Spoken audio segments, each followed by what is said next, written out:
से सशक्तिकरण तक और सशक्तिकरण से नेतृत्व तक।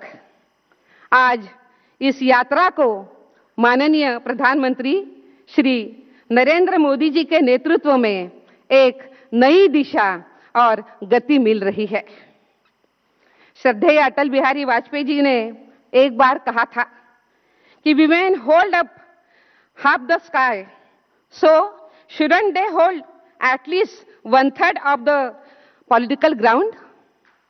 उनके इस दूरदर्शी विचार को हमारे माननीय प्रधानमंत्री नरेंद्र मोदी जी ने नारी शक्ति वंदन अधिनियम के रूप में आज साकार भी किया है। इसके लिए हम उनका बहुत बहुत धन्यवाद करते हैं। यह अधिनियम केवल लोकसभा और विधानसभाओं में आरक्षण का प्रावधान नहीं है, बल्कि उस सोच में परिवर्तन का प्रयास है जिसने वर्षों तक महिलाओं को निर्णय प्रक्रिया से दूर रखा। यह भारत के लोकतंत्र को मात्र संख्या से आगे बढ़ाकर संवेदनशीलता की ओर लेके जाने का एक बहुत बड़ा सशक्त कदम है। हमारे माननीय प्रधानमंत्री जी ने देश के मातृशक्ति के लिए कहा था कि कैसी है हमारी देश की मातृशक्ति, तो वो मातृशक्ति वो सशक्त है, वो शक्ति है, वो सशक्त है, वो भारत की नारी है। ना कम में ना ज्यादा में, वो सब में बराबरी की अधिकारी है, वो सब में बराबरी की अधिकारी है। वही भाव नारी शक्ति वंदन अधिनियम के रूप में आज लागू हो रहा है। देश एक ऐतिहासिक क्षण का साक्षी बन रहा है। इस गौरवपूर्ण अवसर पर हम सभी भारत की आधी आबादी की ओर से माननीय प्रधानमंत्री जी का हम स्वागत करते हैं, अभिनंदन करते हैं। बहुत बहुत धन्यवाद।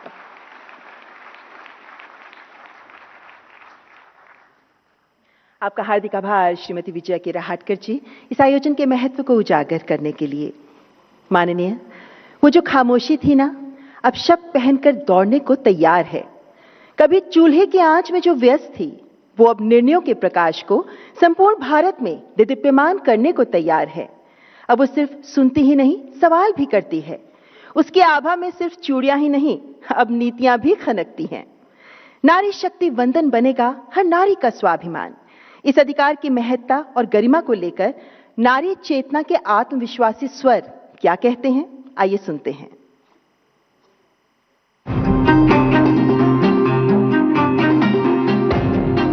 ये वंदन है नारी शक्ति का, ये वंदन है शिक्षा और विज्ञान के अंबर में उसकी ऊंची उड़ान को। ये वंदन है उसके अदम्य साहस और बढ़ते आत्मविश्वास को। ये वंदन है उसके स्वाभिमान और सम्मान को। ये नारी शक्ति वंदन अधिनियम है। नारी शक्ति वंदन अधिनियम मेरी बहनों के अधिकारों की गारंटी है। नारी शक्ति वंदन अधिनियम मेरी बहनों के सपनों के पूरा होने की गारंटी है। नारी शक्ति वंदन अधिनियम देश की नारी शक्ति के सामर्थ्य का सम्मान है। और ये नारी शक्ति वंदन अधिनियम भारत के विकास की, विकसित भारत की भी गारंटी है।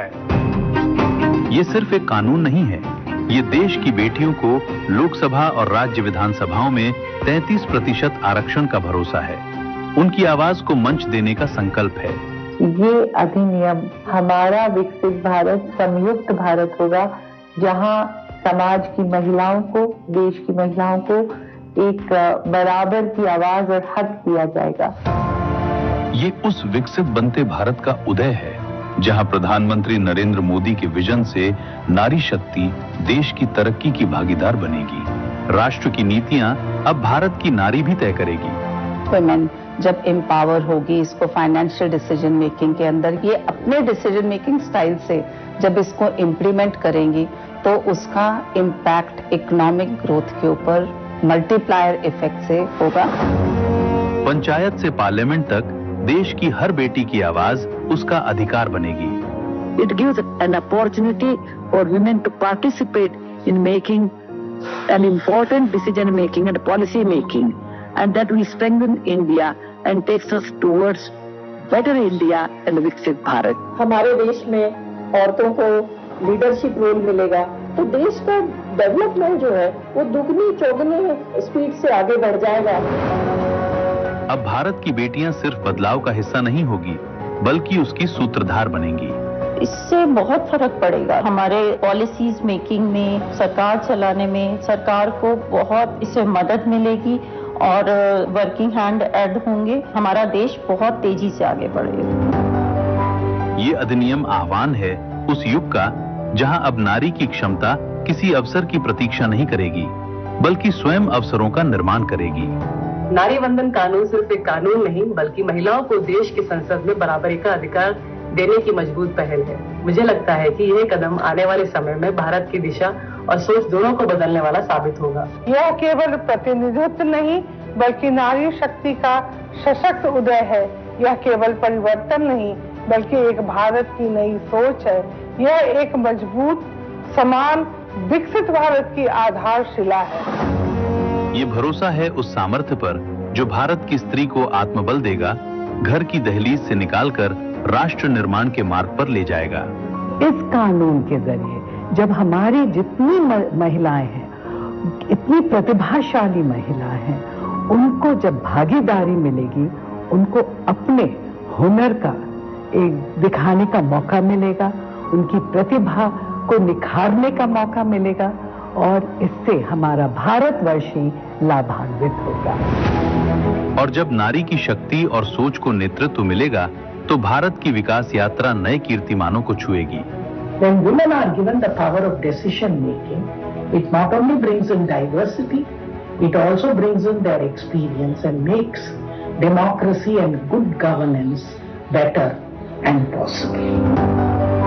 क्योंकि ये माना गया है कि यत्र नार्यस्तु पूज्यन्ते रमन्ते तत्र देवता, और भारत की इसी गौरवशाली परंपरा को प्रधानमंत्री जी ने एक नई पहचान दी है, जिसके लिए वंदन करती हूँ, धन्यवाद करती हूँ, आभार प्रकट करती हूँ मोदी जी का और उनकी सरकार का, इनकी पॉलिसीज का, ये जो वास्तव में कहते हैं कि विमेन्स डेवलपमेंट नहीं बल्कि विमेन लेड डेवलपमेंट। मैं मोदी जी का कोटि-कोटि धन्यवाद करती हूँ। मैं प्रधानमंत्री जी को बहुत बहुत बधाई देती हूँ और कृतज्ञता पेश करती हूँ। ये एक बहुत जरूरी पहल है प्रधानमंत्री नरेंद्र मोदी जी द्वारा, जिसको हम सब वेलकम करते हैं। नारी शक्ति से नव भारत। अब नेतृत्व की बारी है, नारी शक्ति वंदन की जिम्मेदारी है।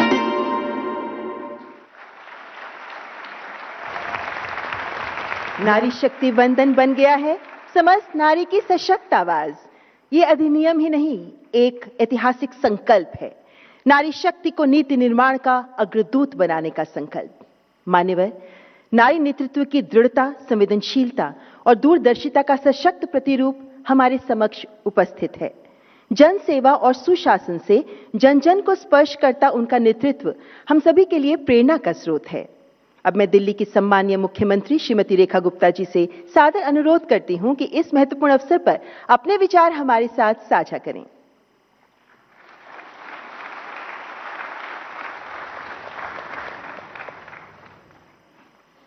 भारत माता की।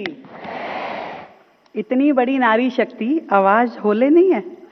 भारत माता की वंदे वंदे। भारत की प्रगति, भारत के विकास व भारत की वैश्विक पहचान का केंद्र भारत की महिला हो सकती है। इस नव विचार के साथ देश को निरंतर आगे बढ़ाने का काम कर रहे हमारे भारत के माननीय प्रधानमंत्री श्री नरेंद्र मोदी जी का मैं दिल की गहराई से आज के इस आयोजन में स्वागत करती हूं।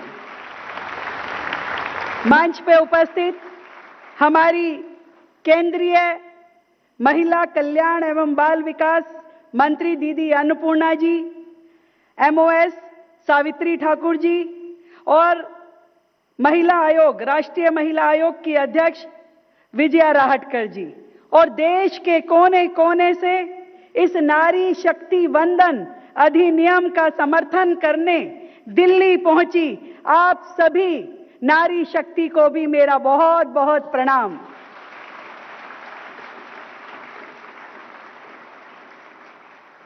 बहनों, भारत की महिलाओं ने अपने ही देश में सम्मान व समान अधिकार पाने के लिए संघर्ष की एक लंबी यात्रा देखी है। भ्रूण हत्या, सती प्रथा, बाल विवाह, अशिक्षा, विधवा होने पे दोबारा विवाह होने की अनुमति से लेकर के पर्दा प्रथा में किस तरीके से भारत की बेटियों ने बेटी बचाओ से लेकर के जब ये सफर शुरू किया, एक समय जब बेटियों को कोख में ही मार दिया जाता था, उस समय से जब हम शुरू हुए तो अगला युग आया बेटियों को पढ़ाने का, तो हम बेटी पढ़ाओ के युग में गए। और मुझे बहुत ही प्रसन्नता है कि आज प्रधानमंत्री जी आपके सशक्त निर्णय और नीतियों के द्वारा जिस युग में हम प्रवेश कर रहे हैं वो बेटी बचाओ, बेटी पढ़ाओ और अब बेटी बढ़ाओ के युग में हम प्रवेश कर चुके हैं। और इस नए युग की शुरुआत हुई 2014 से, माननीय जी आपके आने के बाद, जब सरकार की हर योजना की धुरी बनी परिवार की महिला को केंद्र में रख के आपने सारी नीतियां, सारी योजनाएं बनाई। मुझे ये कहते हुए ये प्रसन्नता है कि जब खुले में शौच जाने का दर्द की अनदेखी तब की सरकारें, तब के नेता करते रहे थे, उस दर्द को आपने समझा और आपने आने के बाद घर घर में शौचालय, करोड़ों शौचालय इस देश में बनवाए।